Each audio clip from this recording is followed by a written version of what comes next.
வருமானத்தை பெருக்குவதற்கான ஒரு நல்ல திட்டங்கள் இல்லை ஆக்சுவலாக நான் நேற்று போயிட்டேன் பள்ளிக்கரணை சைடு நான் போயிட்டேன். அப்போ நான் பார்க்கும்போது இதெல்லாம் பார்த்தீங்கன்னா என்வாரன்மெண்ட் சமூகம் நம்ம சொல்கிறோம். அதாவது நம்ம படிக்கிறது தான். I am not a science student. For example நான் கேட்டாலும் ஸ்வீடனில் குப்பைகளை இம்போர்ட் பண்ணுறாங்க. எதுக்கு? எனர்ஜி டெவலப் பண்ணுறாங்க. குப்பையை வச்சு போய் வியாபாரம் பண்ணலாம். கார்பேஜ் மேனேஜ்மெண்ட்ன்றது ஓகேங்களா. இட்டாலியில் ஒரு கோர்ஸே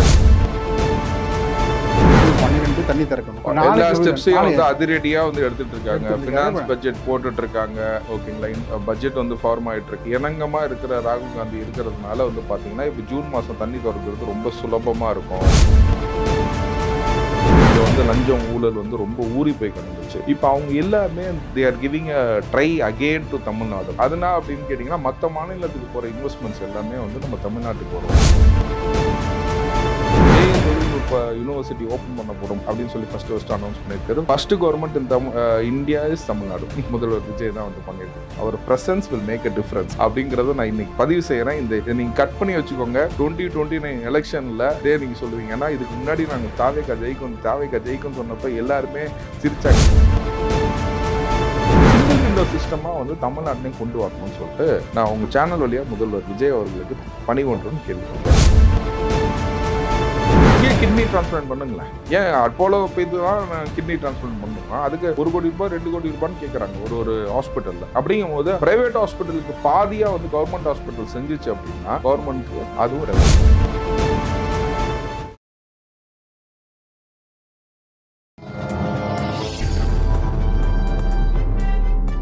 பத்திரிகை.com நேயர்களுக்கு இனிய வணக்கம். பரபரப்பான அரசியல் சூழலில் நம்மோடு இணைந்திருப்பவர் வழக்கறிஞர், அரசியல் விமர்சகர் ஆரோக்கிய சதீஷ் அவர்கள். வணக்கம் சார். வணக்கம். நல்லா இருக்கீங்களா? நல்லா இருக்கேன் சார். இப்போ அதிமுக சட்டப்பேரவை உறுப்பினர்கள் இப்போ 4 பேர் அதிலிருந்து விலகி தாவேகாவில் இணைந்திருக்கிறாங்க. சட்ட விதிகளுக்கு உட்பட்டு அவருக்கு உள்ள சாதக பாதகம் எப்படி இருக்கும்? ஏன்னா அவங்க பார்த்தீங்கன்னா ரிசைன் பண்ணிவிட்டு களத்துக்கு போனால் உள்ள வரவேற்பு எப்படிலாம் அமையும்? அதே நேரத்தில் பார்த்தீங்கன்னா சட்ட விதிகள் முழுக்க அவர்களுக்கு எந்த அளவுக்கு கை கொடுக்கும்? இல்லை, அது ஆக்சுவலாக பார்த்தீங்கன்னா இப்போ அவங்க ஏடிஎம்கே சைடில் செய்கிற குற்றச்சாட்டு என்னன்னு கேட்டிங்கன்னா, நாங்கள் ஏற்கனவே எங்கள் விப்புக்கு அவங்க இணங்காமல் they have been voted for டிவிக்கேன்றதுனால they have given the complaint before the speaker. Honourable ஸ்பீக்கர்கிட்ட கம்ப்ளைண்ட் கொடுத்துருக்காங்க. அதாவது இவங்க அந்த 25 பேர் அன்றைக்கி ஓட்டு போட்டதுக்காக. ஸோ அந்த பெடிஷன் பெண்டிங் இருக்கும் போது ரெசிக்னேஷனை நீங்கள் வாங்கியிருக்கக்கூடாதுன்னு சொல்லிட்டு ரெசிக்னேஷன் வாங்கினதுக்கப்புறம் இந்த பெடிஷனை கொடுக்குறாங்க. So already the petition has been accepted. அந்த resignation has been taken up for this 3 எம்எல்ஏஸ்ன்னு நினைக்கிறேன். இன்னொரு எம்எல்ஏ கூட பார்த்தீங்கன்னா சுப்ரீம் கோர்ட்டில் ரொம்ப கிளியராக அவங்களுக்கு சொல்லியிருக்காங்க. சுப்ரீம் கோர்ட் ஜட்ஜ்மெண்ட்டில் என்ன கிளியராக சொல்லியிருக்குன்னா, even though the petition is pending before the honourable speaker also the வாலண்ட்ரியில் இப்போ நான் தான் வாலண்ட்ரியாக ஐம் ரிசைனிங். ஓகே, இந்த வாலண்ட்ரினஸ் பார்த்தீங்கன்னா it is free from everything அப்படின்றதுனா ரெசிக்னேஷனை நீங்கள் அக்செப்ட் பண்ணிக்கலாம். It is very silent with regard to supreme court judgement also. So அதுபடி தான் சுப்ரீம் கோர்ட் ஜட்ஜ்மெண்ட் படி தான் பார்த்தீங்கன்னா speaker has taken it and he has accepted it and they have joined it. So இது supreme court ஜட்ஜ்மெண்ட்டில் it is அது it is also applicable and speaker honourable speaker is not barred from taking this resignation சொல்லியிருக்காங்க. அதாவது தமிழில் சொல்ல போனால் speaker வாங்கலான் அப்படின்னு சொல்லிட்டு வாங்குறதுல தப்பு கிடையாது அப்படின்னு சொல்லிட்டு ஹானரபிள் சுப்ரீம் கோர்ட் ஜட்ஜ்மெண்ட் ஏற்கனவே சொல்லியிருக்காங்க. அதுபடி தான் இருக்காரு. ஸோ அதுபடி அதை அக்செப்டும் பண்ணியிருக்காரு. அது எந்த விதமான தவறும் கிடையாது. இப்போ அவர்களுக்கு உள்ள சிக்கல் என்னன்னா, இப்போ ரிசைன் பண்ணிட்டாங்க, இப்போ ஜாயின் பண்ணியாச்சு. இப்போ களத்துக்கு போகிறப்ப பார்த்தீங்கன்னா அங்கே தொகுதி மக்கள் நாங்கள் இதுக்கு தான் உங்களுக்கு வாக்களித்துவோம் அப்படின்னு ஒரு கேள்வியும் எழக்கூடும் இல்லைங்களா? என்ன அவங்க வாக்களித்தது. ஸோ அப்படிங்கும்போது தே ஆர் ஃப்ரெஷ் கேண்டிடேட்ஸ். இப்போ நீங்கள் சொல்கிற மாதிரி பார்த்தீங்கன்னா அவங்க திரும்ப சுயேட்சை வேட்பாளராக இருக்க போகிறாங்களா, இல்லை டிவிகே சார்பாக போக போகிறாங்களா, டிவிகேல அவங்களுக்கு சீட்டு கொடுக்க போகிறாங்களா, இதெல்லாம் ரொம்ப ஃபோர்காஸ்டிங்காக நம்ம திங்க் பண்ணுறோம். புரிஞ்சுங்களா? நீங்களும் உட்காந்து இன்னைக்கு டிசைட் பண்ண முடியாது. Who will give the seat to them. இப்போ now they are under the whose party? TVK. டிவிகேவோட தலைமை யாரு? விஜய். முதல்வர் விஜய். முதல்வர் விஜய் இல்லமேட்டு அவர் பார்ட்டி பிரசிடென்ட்டாக அவர் என்ன டிசைட் பண்ணுறாரோ அதுதான் நடக்கும். So it is very too early to answer all this things. இல்லை, பார்ட்டிக்கு பொறுத்த வரைக்கும் விஜய் தான். தமிழகத்தை பொறுத்த வரைக்கும் முதலமைச்சர் விஜய். ஆமாம், அது ஒரு சின்ன திருத்தம். கட்சி தலைவராக விஜய், தமிழக முதல்வராக விஜய். இது 8 கோடி மக்களுக்கும் அவர் தான் அது முதல்வர். ஆமாம் ஆமாம் அதான் சொல்கிறேன். முதல்வராக அவரை நீங்கள் பார்க்கும்போது வந்து பார்த்தீங்கன்னா கட்சிகளுக்கு வந்து மாறுபட்ட கருத்து இருக்கு. ஆமாம். இப்போ வந்து நீங்கள் ஒரு கட்சியாக இருக்கலாம், அவர் ஒரு கட்சியாக இருக்கலாம், அது வந்து கணக்கு இல்லை. ஆனால் 8 கோடி மக்களுக்கும் இங்கே யார் முதல்வர்? அவர் தான் முதல்வர். அவர் தான் முதல்வர். அதை கருத்தில் கொண்டு தான் அவர் வந்து நாளைக்கு இந்த மக்களுக்காக வந்து உடனடியாக பல வேலைகள்லாம் இருக்குது. இப்போ விவசாய கடன் தள்ளுபடி, அதுக்கு அடுத்தது பார்த்தீங்கன்னா அவர் ஜூன் மாதம் தண்ணி திறக்கணும், காவிரி பாசன விவசாயிகளுக்காக ஜூன் 12 தண்ணி திறக்கணும். எல்லா ஸ்டெப்ஸையும் வந்து அதிரடியாக வந்து எடுத்துகிட்டு இருக்காங்க. ஃபினான்ஸ் பட்ஜெட் போட்டுட்டு இருக்காங்க. ஓகேங்களா, பட்ஜெட் வந்து ஃபார்ம் ஆகிட்டு இருக்கு. இணங்கமாக இருக்கிற ராகுல் காந்தி இருக்கிறதுனால வந்து பார்த்தீங்கன்னா இப்போ ஜூன் மாதம் தண்ணி திறக்கிறது ரொம்ப சுலபமாக இருக்கும். புரிஞ்சுங்களா? ஸோ அவர் எல்லாத்தையுமே வந்து பார்த்தீங்கன்னா இன்றைக்கி இட் இஸ் அ வெரி தான் I can say it is the தான் இஸ் ஆன் இஸ் ஹெட். அந்த மாதிரி தான் சொல்ல முடியும். ஒரு முள் கிரீடம் தான் நம்ம அதை சொல்ல முடியும். அப்படின்ற மாதிரி தான் வந்து அவர் வந்து வேகமாக வேலை பார்க்குறாரு. செக்ரட்டரியேட் வந்து ரொம்ப சூப்பராக இருக்குது. ஆக்சுவலாக வந்து நான் ஒரு சின்ன ஒரு இதில் சொன்னேன், ஒரு போன இன்டர்வியூவில் கூட சொல்லியிருந்தேன்.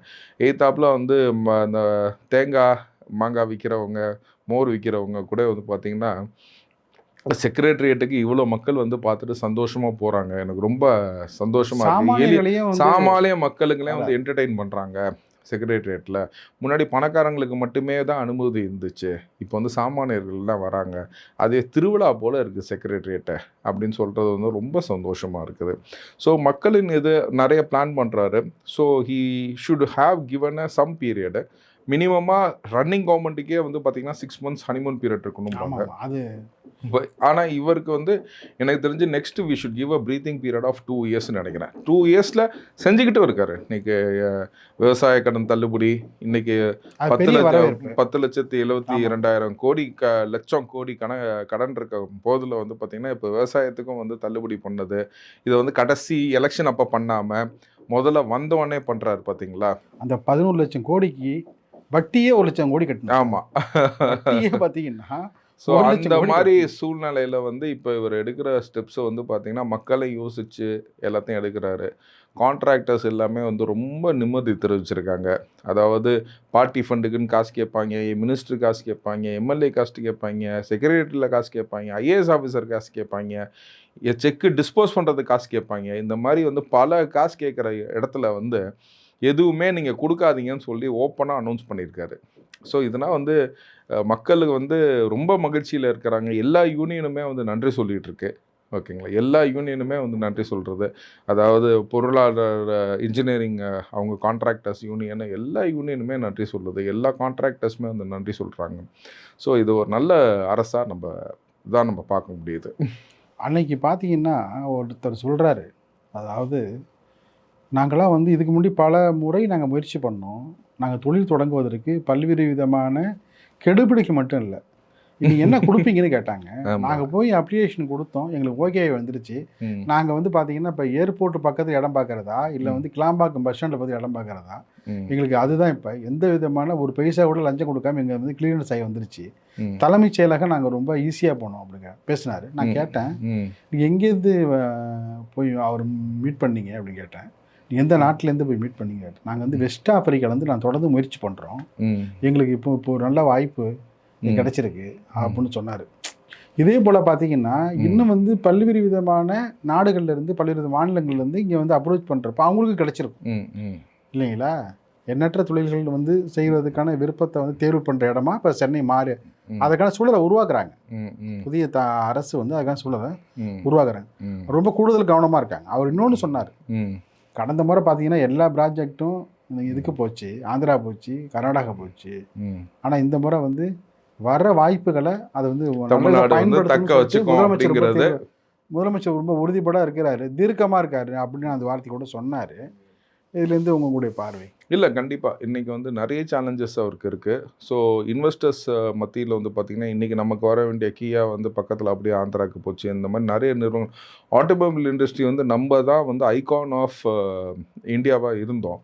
ஆனால் வந்து ஹப்பாவே இருந்துச்சு. பட் ஆனால் இப்போ பல நிறுவனங்கள் வந்து ஆந்திராவுக்கு போய் சேர்ந்துச்சு ப்ரீவியஸ் கவர்மெண்ட்டில். நிறைய பில்டர்ஸ் கூட வந்து பார்த்திங்கன்னா இங்கே வரத்துக்கான பயம் வந்துச்சு. ஏன்னா அவங்க கேட்குற கமிஷனு காசு எல்லாமே, ஏன்னா வயிற்றில் கொடுக்குறவங்களுக்கு எப்படி பண்ண முடியும்னே தெரியாத அளவுக்கு இங்கே வந்து லஞ்சம் ஊழல் வந்து ரொம்ப ஊறி போய் கிடந்துச்சு. இப்போ அவங்க எல்லாமே they are giving a try again to Tamil Nadu. அதனா அப்படின்னு கேட்டிங்கன்னா மற்ற மாநிலத்துக்கு போகிற இன்வெஸ்ட்மெண்ட்ஸ் எல்லாமே வந்து நம்ம தமிழ்நாட்டுக்கு வரும். நான் எப்படி அதை பார்க்குறேன்னு கேட்டிங்கன்னா, இன்றைக்கி வந்து ஜென்சி கிட்ஸ்லேருந்து எல்லாமே வந்து பார்த்திங்கன்னா அரசியலை பார்க்க ஆரம்பிச்சிட்டாங்க. யார் இந்த போஸ்ட்டுக்கு இருக்காங்க, யார் அந்த போஸ்ட்டுக்கு இருக்காங்க, அந்த மாதிரி ஏன் இந்த அரசியல் இப்படி ஆகுது, எல்லா தெளிவும் வந்து அவங்களுக்கு வந்து நம்ம எல்லாமே கற்றுக்கிறது தானே, அவங்க படிப்படியாக கற்றுக்கிறது தானே. ஸோ அவங்க படிப்படியாக நல்லா கற்றுக்குறாங்க. இன்றைக்கி இதனால் என்ன ஆகும்னு கேட்டிங்கன்னா, பிரெயின் ட்ரெயின் வந்து மைனஸ் ஆகும்.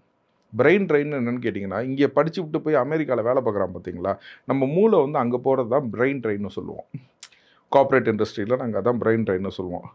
இப்போ அங்கே போய் செட்டில் ஆகிறான், அவன் அங்கே இருக்கவனா படித்தவனே கிடையாது. பார்த்தீங்கன்னா நாசாவில் வந்து 20% இந்தியன்ஸ் தான் இருக்கிறான். சரிங்களா? அந்த மாதிரி தமிழ்நாட்டை விட்டு போகிறவங்க எல்லாமே பார்த்தீங்கன்னா, அங்கே நல்ல வருமானம் கிடைக்கும், நல்ல மரியாதை இருக்குது, அங்கே டெக்னாலஜி இருக்குது அப்படின்றதுக்காக தான் போகிறாங்க. அப்படிங்கும்போது இங்கே ஏஐ தொழில்நுட்ப யூனிவர்சிட்டி ஓப்பன் பண்ணப்படும் அப்படின்னு சொல்லி ஃபஸ்ட்டு அனௌன்ஸ் பண்ணியிருக்காரு. First government India is Tamil Nadu. முதல்வர் விஜய் தான் வந்து பண்ணியிருக்காரு. அப்படிங்கும்போது இந்த மாதிரி சுச்சுவேஷன் வந்து பார்த்திங்கன்னா பிரெயின் ட்ரெயினே நம்ம மக்களே வந்து பார்த்திங்கன்னா வந்து நாளைக்கு வந்து வெளியில் போக மாட்டாங்க. நான் இதுக்கு முன்னாடியே இன்டர்வியூ சொல்லியிருப்பேன். ஓகேங்களா? என் பையனுக்கே ரொம்ப ஆசை, காங்கிரஸ் அப்போ சேரக்கூட இல்லை. ஓகேங்களா? இங்கே விஜய் மேலே ராகுல் வரணும் அப்படின்னு சொல்லிட்டு 13 வயசு பையன் பேசுகிறான் இன்றைக்கி அரசியல். ஓகேங்களா? அந்த அளவுக்கு வந்து இன்றைக்கி வந்து அரசியல் வந்து பசங்க மத்தியில் நல்லா ஊறி போய் கிடக்குது.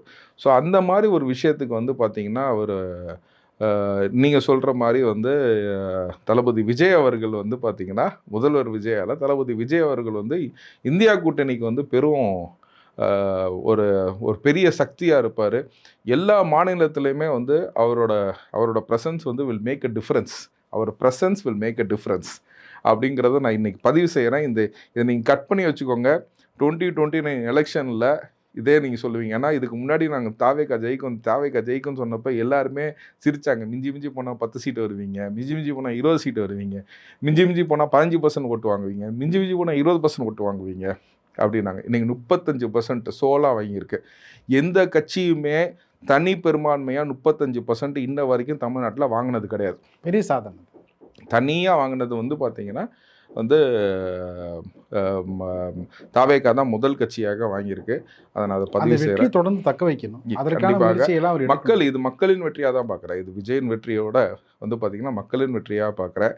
அதே மாதிரி வந்து பார்த்திங்கன்னா இந்தியா முழுக்க வந்து பார்த்திங்கன்னா இந்த மதசார்பற்ற கூட்டணி வந்து நல்ல ஒரு ஸ்டெப் எடுத்து தளபதி விஜய் அவர்கள் வந்து உறுதுணையாக இந்தியா கூட்டணிக்கு இருந்து அதை வந்து வழி நடத்துவாருங்கிறத நான் பதிவு செய்கிறேன். இப்போ அரசுக்கு பார்த்தீங்கன்னா சார், வருவாய் குறித்து கடந்த நிகழ்ச்சி நீங்கள் பேசியிருந்தீங்க. அதனால வரவேற்பு. நீதிமன்ற மூலங்கள் வழியாக கூட நிறைய வருமானத்தை வந்து ஈட்டி தரலாம் அப்படின்னு சொல்லியிருந்தீங்க. அதே போல் வேறு எந்தெந்த துறைகள் வழியாக வந்து வருமானத்தை பெருக்குவதற்கான ஒரு நல்ல திட்டங்கள் இல்லை? ஆக்சுவலாக நான் நேற்று போயிட்டு பள்ளிக்கரணை சைடு நான் போயிட்டு இருந்தேன். அப்போ நான் பார்க்கும்போது இதெல்லாம் வந்து பார்த்திங்கன்னா என்வாரன்மெண்ட்டு சமூகம் நம்ம வந்து சொல்கிறோம். அதாவது நம்ம படிக்கிறது தான். I am not a science student for an example. I am not to get alone. So அங்கே போயிருந்தப்போ வந்து பார்த்திங்கன்னா ஸ்வீடனில் வந்து குப்பைகளெல்லாம் இம்போர்ட் பண்ணுறாங்களாம். எதுக்கு? எனர்ஜி டெவலப் பண்ணுறதுக்கு, எலக்ட்ரிசிட்டி இம்ப்ரூவ் பண்ணுறதுக்கு, ஜென்ரேட் பண்ணுறதுக்குங்க. கார்பேஜ்லேருந்து வந்து இது பண்ணுறாங்க. இப்போ அவங்க ஊர் குப்பையெல்லாம் வந்து சுத்தம் பண்ணுங்கிறதுக்காக அதுக்காக ஒரு யூனிட் போட்டிருக்காங்க. இப்போ குப்பை இல்லாதனால இந்த ஸ்காண்டினேவியன் கண்ட்ரீஸ்லாம் குப்பையை இம்போர்ட் பண்ணுறாங்களாம். இது புதுசாக இருக்கா? அது மட்டும் இல்லை சார், உலகத்திலேயே அதிக பேட்டன் ரைட் வைத்திருக்கிற நாடு வந்து ஸ்வீடன் தான். ஆமாம், மத்து கிடையாது உள்பட. இல்லை நீங்கள் அதெல்லாம் விட்டுருங்க, அது ஸ்வீடன் நம்ம போக வேணாம். நான் அதை வச்சு நான் அதை சொல்கிறேன். எதுக்கு சொல்கிறேன்னா அவங்க அந்த மாதிரி உபயோகப்படுத்திட்டு இருக்காங்க. நம்ம ஊரில் குப்பை தான் நிறையா இருக்கு. பள்ளிக்கரணை ஃபுல்லாக குப்பையாக இருக்கு. இந்த மாதிரி என்னன்னு கேட்டிங்கன்னா இந்த தொழில்நுட்பத்தை நம்ம கொண்டு வரணுன்றதை நான் திரும்ப பதிவு செய்கிறேன். நிறைய வந்து பார்த்திங்கன்னா foreign investors are ready to do all this things. இப்போ நியூக்ளியர் பிளான்ட் போடுற மாதிரி இந்த மாதிரி கார்பேஜ் மேனேஜ்மெண்ட்டையும் நம்ம சுத்தம் பண்ணலாம், நாட்டையும் சுத்தம் பண்ணலாம். புரிஞ்சுங்களா? இந்த மாதிரி புதுமையான திட்டங்களுக்குன்னா நம்ம வந்து எடுத்துகிட்டு போகணும் தான் சொன்னேன். இனோவேட்டிவ் ஐடியாஸ் இருக்கிறதே வச்சு நீங்கள் செய்யாதீங்க. புதுசாக ஏதாச்சும் ஐடியா இருந்துச்சுன்னா சொல்லுங்கள், மக்கள்கிட்ட கொடுங்க. ஓகேங்களா? மக்கள்கிட்ட கொடுத்தீங்கன்னா இனோவேட்டிவாஸாக என்னென்ன ஐடியாஸ் இருக்குதுன்னு சொன்னாங்கன்னா, இப்போ நான் ஜுடிஷியரியில் இருக்குன்னு நிறைய கேஸ் செட்டில்மெண்ட் இருக்கிறதுனா செட்டில்மெண்ட் பண்ணி வருவாய் கொண்டு வாங்கணும். குப்பையை வச்சு இப்போ வியாபாரம் பண்ணலாமே. கார்பேஜ் மேனேஜ்மெண்ட்டுன்றது ஓகேங்களா, இட்டாலியில் ஒரு கோர்ஸே இருக்குது சார்.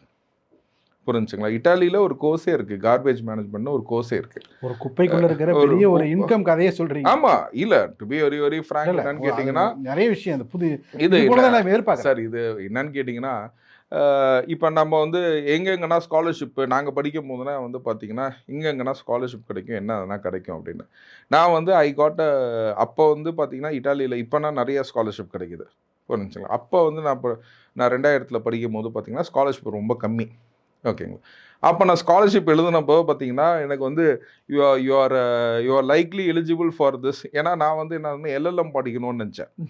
ஓகேங்களா. ஆனால் your concept and your attitude shows that you have been fit for this garbage management course. If you want to take this course will give you 100% ஸ்காலர்ஷிப்னு சொல்லி அனுப்புனாங்க. But I was not interested. அது அப்படியே drop பண்ணிட்டேன்.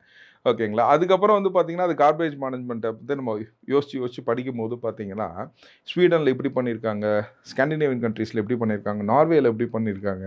ஏன்னா இன்றைக்கி electricity அவங்க ரஷ்யாவிலேருந்து வாங்கக்கூடாதுங்கிறது அவங்க அப்படி ஆல்டர்னேட்டாக யூஸ் பண்ணிடுறாங்க. நம்மள்ட்ட இருக்க ரிசோர்ஸஸ்னால் என்னன்னு யூஸ் பண்ணுவோம். நம்மள்ட்ட இருக்க மைனஸ் தான் சமயத்தில் ப்ளஸ்ஸாக இருக்கும் சார். நான் ரொம்ப கோவப்படுவேன். ஓகேங்களா. கோவப்படுறவன் வந்து உண்மையை பேசுவான், பயப்பட மாட்டான். அப்படிங்கிறது தான் வந்து அதோட பாசிட்டிவ்னஸ். புரிஞ்சுங்களா. அதே மாதிரி நம்ம ஊரில் குப்பை இருக்குது அப்படின்னா அந்த குப்பையை நம்ம காசாக்குவோமே. சரிங்களா. குப்பையை காசாக்கிறதுக்கு என்னென்ன வெளின்னு நம்ம பார்ப்போமே.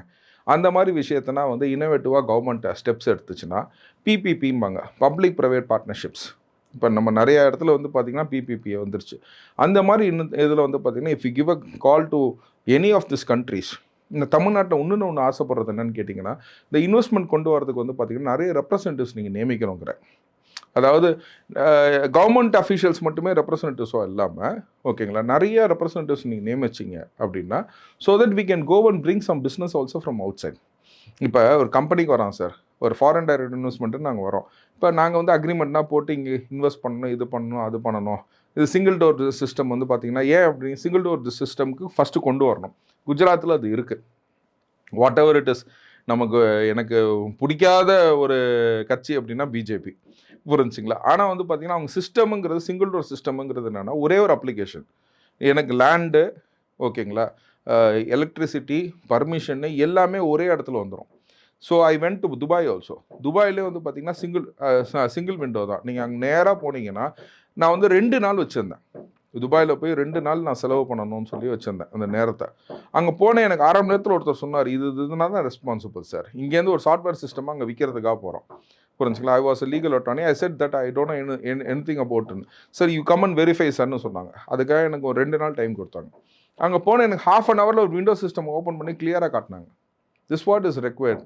நீங்கள் you can if you have all this things then you can do the business here அப்படின்னாங்க. ஸோ அந்த மாதிரி சிங்கிள் விண்டோ சிஸ்டமாக வந்து தமிழ்நாட்டிலையும் கொண்டு வரணும்னு சொல்லிட்டு நான் உங்கள் சேனல் வழியாக முதல்வர் விஜய் அவர்களுக்கு பணிகொன்றோம்னு கேள்விப்படுறேன். ஸோ அப்படி வந்து ஈஸியாக இருக்கும். So whoever want to invest அப்படின்னா கிளிக் பண்ணாங்கன்னா இது எல்லாமே தெரிஞ்சிச்சுன்னா சிங்கிள் விண்டோ சிஸ்டம் ஈஸியாக இருக்கும். ஸோ அப்படிங்கும் போது it is very easy to adapt. நீங்கள் எல்லாத்துக்கும் துபாய்க்கு ஈஸியாக போகிறோம். துபாய் நம்மளோட கம்மி ஒரு திருச்சி அளவு கூட ஒரு ஊர் கிடையாது ஒரு துபாய்ங்கிறது. ஸோ அந்த மாதிரி ஒரு ஊரில் வந்து இந்த மாதிரி சிஸ்டம்ஸ்னால் ஃபாலோ பண்ணுறாங்க. இவ்வளோ ரெவன்யூ ஈல் பண்ணுறாங்க. அங்கே அடிக்கிற வெயிலுக்கு இவ்வளோ ரெக்ரியேஷன் பண்ணி இவ்வளோ சம்பாதிக்கிறாங்க அப்படின்னா நம்ம இன்னும் சூப்பராக பண்ணலாம். இன்னொரு பிஸ்னஸ் என்னன்னு கேட்டிங்கன்னா இப்போ வந்து நம்ம மருத்துவ அமைச்சர் வந்து சொல்லியிருக்காரு, எல்லாருமே அமைச்சர்கள் எம்எல்ஏ எல்லாமே வந்து கவர்மெண்ட் ஹாஸ்பிட்டலில் தான் ட்ரீட்மெண்ட் எடுக்கணும் அப்படின்னு சொல்லியிருக்காரு. அப்போ அதே விஷயத்தில் நான் என்ன சொல்கிறேன்னு கேட்டிங்கன்னா மெடிக்கல் டூரிசம் இன்க்ரீஸ் பண்ணுங்கள். ஃபாரின்லேருந்து வரவங்களுக்கு வந்து ஃபுல் சார்ஜ் பண்ணுங்கள். அப்போலோவில் எவ்வளோ சார்ஜ் பண்ணுறாங்க? 1 கோடி ரூபா சார்ஜ் பண்ணுறாங்களா? நம்ம 50 லட்ச ரூபா சார்ஜ் பண்ணுவோம். 50 lakhs சார்ஜ் பண்ணலாம் சார். ஓகேங்களா. இங்கே கிட்னி டிரான்ஸ்பிளான்ட் பண்ணுங்களேன். ஏன் அப்போலோ போய் தான் கிட்னி டிரான்ஸ்பிளான்ட் பண்ணணுமா? அதுக்கு 1 கோடி ரூபாய் 2 கோடி ரூபான்னு கேட்குறாங்க ஒரு ஹாஸ்பிட்டலில். அப்படிங்கும் போது ப்ரைவேட் ஹாஸ்பிட்டலுக்கு பாதியாக வந்து கவர்மெண்ட் ஹாஸ்பிட்டல் செஞ்சிச்சு அப்படின்னா கவர்மெண்ட்டுக்கு அதுவும் ரெவென்யூ. ஏன்னா மெடிக்கல் டூரிசமில் நம்ம தான் நம்பர் 1. இந்தியாவிலே நம்ம ஸ்டேட் தான் சார் நம்பர் 1. சென்னை தான் அதில் வந்து நம்பர் 1. ஏன் தெரியுங்களா? ஏன் நம்பர் 1 தெரியுங்களா? ஏன்னா இங்கே டொனேஷன் கொடுக்கறதுக்கு ஆளுங்க ஜாஸ்தி. இன்றைக்கி நம்ம செத்து போனோம்னா நம்ம கண்ணை கொடுக்குறாங்க, நம்ம ரோடு ஆக்சிடென்ட் ஆச்சுன்னா நம்ம உறுப்பு எல்லாத்தையும் கொடுக்குறோம், நம்ம ஸ்கின்னை கொடுக்குறோம், நம்ம போனை கொடுக்குறோம், நம்ம மொத்த உடம்பே வந்து ஹாஸ்பிட்டல் கொடுக்குறோம். ஏன்னா மற்றவங்கன்னா என்னன்னு கேட்டிங்கன்னா சாங்கியம் பார்க்காத மக்கள் வந்து தமிழ்நாட்டு மக்கள். ஓகேங்களா. நீங்கள் எந்த மதமாக ஆனால் இருக்கலாம் சார். புரிஞ்சுங்களா. 2 எடுத்து கொடுத்துட்டு போவேண்டா அப்படின்னு நினைக்கிற மக்கள் வந்து தமிழ்நாட்டு மக்கள். அது வந்து எந்த மதமாக தான் சரி, ஹிந்து, முஸ்லீம், கிறிஸ்டின் யாராக இருந்தாலும் சொல்கிறேன். ஓகேங்களா. எந்த மதத்தில் இங்கே தமிழ்நாட்டில் வாங்குற மக்களுக்கு மட்டும் கொடுத்துட்டு போகிறேன்னு இது இருக்குது. அதனால தான் மெடிக்கல் டூரிசம் நல்லா இருக்குது. இங்கே கவர்மெண்ட் ஒன்றுமே செய்யலை, ப்ரீவியஸ் கவர்மெண்ட் எதுவுமே செய்யலை மெடிக்கல் டூரிசம் வளர்க்குறதுக்கு. மெடிக்கல் டூரிசம் வளர்கிறதுக்கு இந்த கவர்மெண்ட் இது செஞ்சுச்சுன்னா நல்லாயிருக்கும். நீங்கள் டக்குன்னு ஆலோசனை கேட்டீங்க, இன்னும் 2-3 மைண்டில் இருக்கிறத உங்களுக்கு அப்படியே நான் சொன்னேன். நீ சொல்கிற போல் வந்து கண் தானம், ரத்த தானம் உள்ளிட்ட ம். நிறைய உடல் உறுப்புகள் தானம் உலகத்திலே பார்த்தீங்கன்னா இங்கே நம்ம தமிழ்நாட்டில் தமிழ்நாட்டில் தான் ஜாஸ்தி. வேறு எந்த நாட்டிலையுமே இல்லை. ஆமாம். தொடர்ந்து பேசுவோம். நிகழ்ச்சி பங்கேற்று பல்வேறு கருத்துகள் தெரிவித்தமைக்கு நெஞ்சார்ந்த நன்றி. Thank you sir.